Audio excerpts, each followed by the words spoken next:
विद्यालय प्रति शिक्षकों नियारा निष्ठा निजक मिलता पुरस्कार राशि रे विद्यालय को नुआ रूप देइछन्ती जणे शिक्षक। सरकार 5T योजना रे विद्यालय गुडी को आकर्षणीय करबा काम हाथ को नैछन्ती।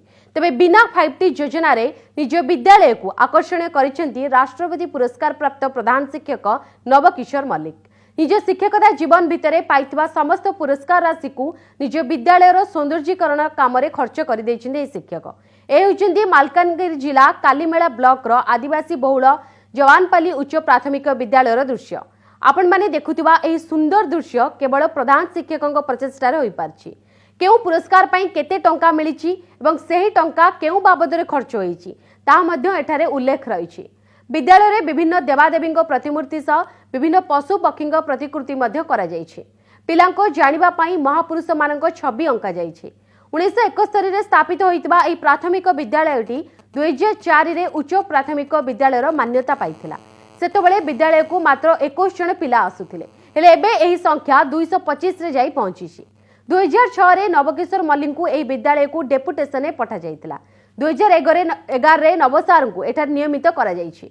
एहा परे शिक्षकों प्रचेष्टा फल रे विद्यालयर शैक्षिक वातावरण बदलिछि। एथिपई प्रधान शिक्षक नवकिशोर मल्लिक को 2005 रे आंबेडकर फिलोसफी, 2007 रे प्रकृति मित्र, 2008 रे प्रकृति बंधु, 2009 रे राज्य जंगल विभाग पुरस्कार, 2011 रे उत्तम शिक्षक पुरस्कार, 2013 रे राज्यपाल पुरस्कार, 2017 रे राष्ट्रपति पुरस्कार और 2022 जून 5 रे द्वितीय थर पई प्रकृति मित्र पुरस्कार मिलिछि। और यह बाबद रे मिलतिबा अर्थ राशि रे विद्यालयर उन्नतीकरण काम करिसेंती एही प्रधान शिक्षक।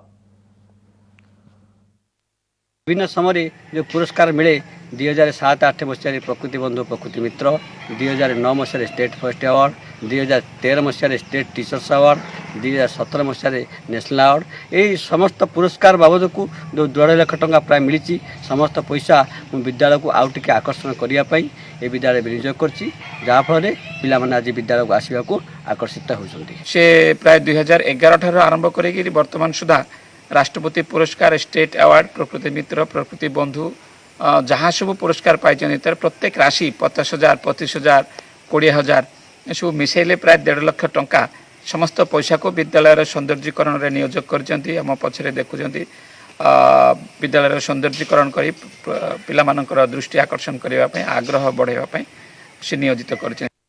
तेबे काली मेलार से चर्चित नव सर आम सब फोन लाइन जोड़ी होती। नव सर, आपण को कनक न्यूज को स्वागत।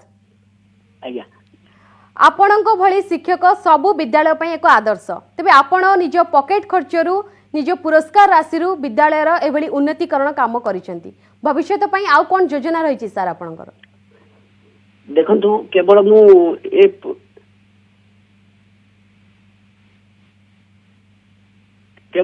ए जो पुरस्कार गुड़ी पाइली केवल मोर गोटे उद्देश्य था जे विद्यालय आमर एठी साधारणतः पिला ड्रप आउट पिला बेसी होती नियमित विद्यालय को आसती ना। तेणु ये 2006-7 मसीह विद्यालय आसिली से अतिरिक्त बहुत कम पिला आसुले और यह एक सेंसिटिव एरिया था।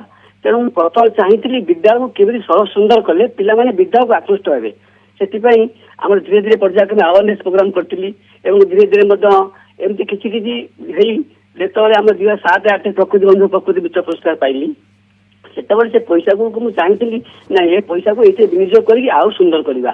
धीरे धीरे धीरे पर्यायक्रमे आप जहाँ देखुं दीर्घ 14-15 वर्ष कार्यक्रम से जगह दिने जंगल परिपूर्ण था। जो गाँव को दिने रास्ता को नथला जावाई लोक मैंने भय करते से समय केवल खाली मुझे चाहिए केवल मोर गोटे टार्गेट था पिला माने नियमित विद्यालय को आसवे ड्रप आउट मिल करवा एवं जहाँफल ये जो जिन देखुं सब चिंता करते पुरस्कार जहाँ पाइली मुझे दरमा पाऊँ पैसा गुड़ी विद्यालय खर्च कर सरस सुंदर करी। नव सर, केबे आपण भाबी नांती आपण जो पुरस्कार राशि पाइछन्ती ताकू आपण निज व्यक्तिगत काम लगेबे ना बिना द्विधारे निजर समस्त पुरस्कार राशि आपण स्कूल रो सौंदर्यीकरण काम रे लगे दैछन्ती? देखंतु मु गोटे चाहिए मोर एक्चुअल उद्देश्य था जे मु चाकरी के दरमा पाऊँ तेणु मुझे चाहूली गोटे गोटे भल विद्यालय कर मो टार्गेट था। क्या कथा हूँ पिला माने देखिए 2006-7 मसीह जो विद्यालय 20 पिला आसते से समय विद्यालय परिवेश परिस्थिति से जहाँ था 2006-7 मसीह आप जानते कालीमेला गोटे सेंसिटिव एरिया और ये जगह गोटे सेंसिटिव था। तेणु मु गोटे सब मोर उद्देश्य था किसी नुआ नुआ जिन कर देखेबी पिला नियमित विद्यालय आसबे नमस्कार आपनको उद्देश्य साधित होईची स्कूल लो ए दृश्य रो हमें अनुमान करि पारछु तेबे आजिकली आपण जानथिबे सरकारी विद्यालय मानकरू पिला माने विमुख होउचंती बेसी बेसरकारी स्कूल जीवा पई से माने पसंद करूचंती तो आपण एई विद्यालय को एमती केउ स्तर को नै गले जा फल रे आज एते संख्यक छात्र छात्री सेठारे पाठ पढुचंती